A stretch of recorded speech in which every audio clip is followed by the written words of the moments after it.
like people have to learn that someone will always lose and another will win. You know, those prices had actually already increased even before he became president, by the way. They already started increasing, yeah. People demonstrated that day. Actually, even before he was sworn in, they were demonstrating. Yes, so how do you tell people, like, you destroy property, then that you are a leader? So, like, if for me, as I think, of course, okay, there are some things which are extremely bad. Let's say, like a military regime. There you have to go desperate situations usually call for desperate means. But Kenya and its governance, it's not at a point of desperacy. Maybe say, this guy is a brute dictator, he's murdering people and all that. So if a situation is like that, then you can be desperate. You can even, if possible, you can even destroy a bridge as long as somehow you remove this bad, very extremely bad situation. But if the situation is just something between choosing, do you want Coca-Cola or you want orange or you want apple, like a drink? Like someone says, okay, for me I want orange. Then now you become enemies because of that. That is. Hi, welcome to this channel. My name is Price and today I'm back with another video on this channel. So you said you don't like politics? Yeah. You don't even know the president of Kenya? No. You girl, who is he? William RUTO now, His Excellency. Let me tell you, I think I'm fairly informed. I really know. So what's happening there now? I think people are protesting because of the high prices and all that. Of course, Kenya is a divided country. How? Because of, okay, if you also see the elections that just happened, I can say it was almost 50-50. You can say it is, but then I think it's just pluralism. It's happening all over the world. It's the same with the US. You know, like almost half of the population were for Trump. Like they have the half was almost for Biden. Of course, just the margins are small. Maybe say this one is a winner and all that. So that is the same scenario with Kenya. Mosei is called Odinga and RUTO. They were so close, you know, like they were so close. So like half Kenyans are for this one, half Kenyans are for this one. Yes. So and if it's like that, the truth is, whoever was there, even if, let's say, even if Odinga was president, still people would be equally, like the equal number of people would be unhappy. So these are the normal things of the global political dynamics, because of pluralism and like everyone, you can say your whatever, your opinions. So like this is why we're going. Actually, I think we just have to get another way of either governance or what, because somehow there will always be almost a similar percentage of people who don't agree with you.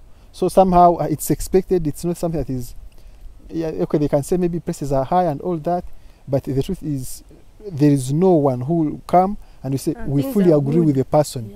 You can imagine even someone like Magufuli was also at some point hated, and yet like, of course, someone is kind of unpopular to many, especially the West and all that. But the truth is, everything he was doing, things where they were physical, like they were tangible, you could see them. The guy was doing things for Tanzanians, but he had a good section of people who hated him. Yeah, so somehow, even if you are Jesus, like even if they will hate you. So that means even if Odinga was the president, even the same demonstrations would still like equal. Yeah, yeah. Okay, I don't know how. Maybe I don't know how RUTO would have handled it, because leaders are very paramount. They are key. Yeah, RUTO is the president now. Yeah. So I'm saying, even if maybe he had lost and maybe he's now the opposition. Okay, I don't know how he would have handled it if he's let's say the defiant kind of like leader. He's now in the opposition. Like if he was in opposition now, I don't know how he would have handled it. But the truth is, like the same amount of Kenyans would not be happy, because. But do you think RUTO would go to mobilize, like in the streets? That's what I'm not so sure about. Yeah, okay, maybe because okay, these things are they are dynamic, because okay, Odinga comes from okay, like this, they call it the establishment. The people, their families have been leaders, all something like that. You know, the RUTO, the Kenyatta people. Okay, somehow so like the wealth of the nation and the leaders who have been within those families. So now, but not Ruto's family. Now Ruto just comes from nowhere. Like, for him, has that's why he was calling himself a hustler. Like he understands the life of the ordinary Kenyan. So many people kind of understood him, or like they could relate with him, like what he's going through and all that.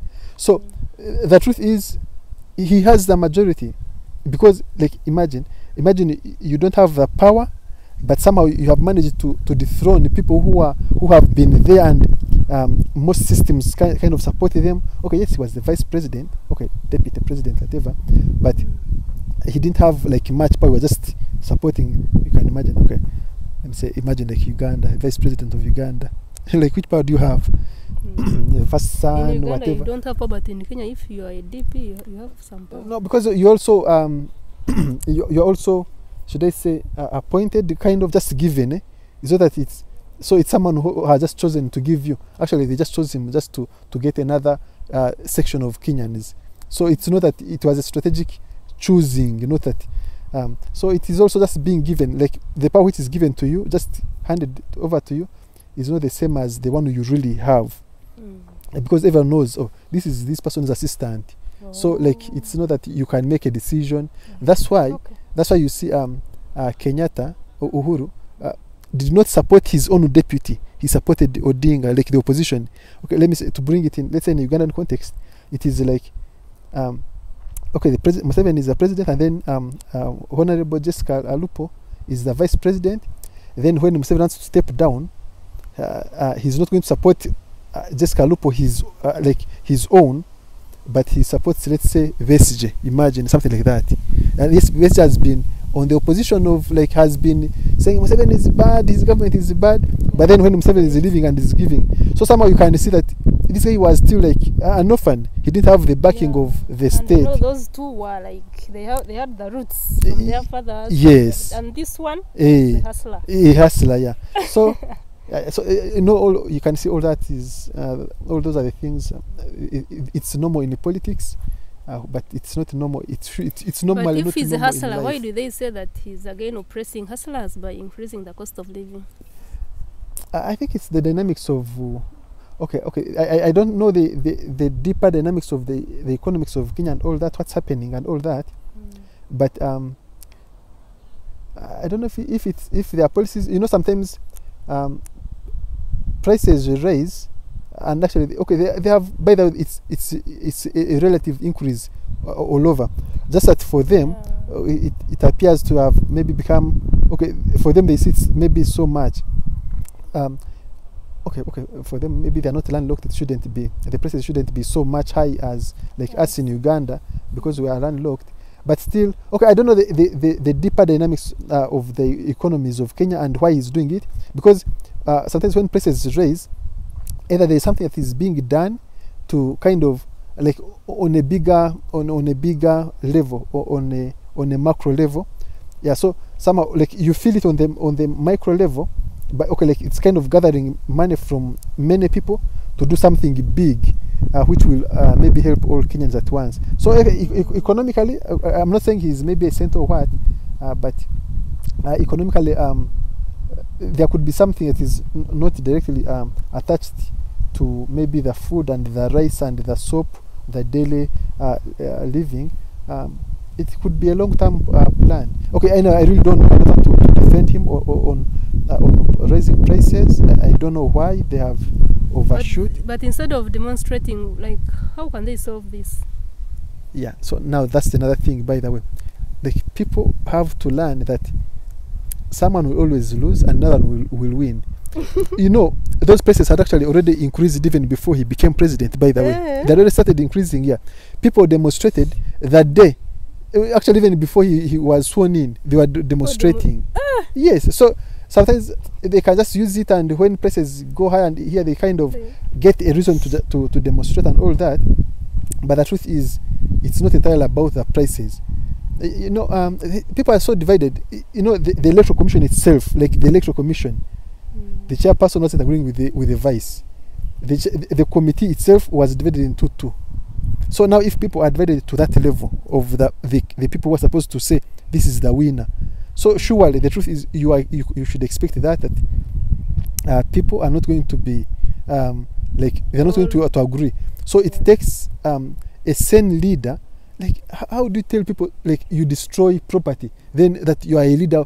So like if for me, as I think of course, okay, there are some things which are extremely bad. Let's say like a military regime, there you have to go desperate situations usually call for desperate means. But Kenya and its governance, it's not at a point of desperacy. Maybe say this guy is a brute dictator, he's murdering people and all that. So if his situation is like that, then you can be desperate. You can even, if possible, you can even destroy a bridge as long as somehow you remove this bad, very extremely bad situation.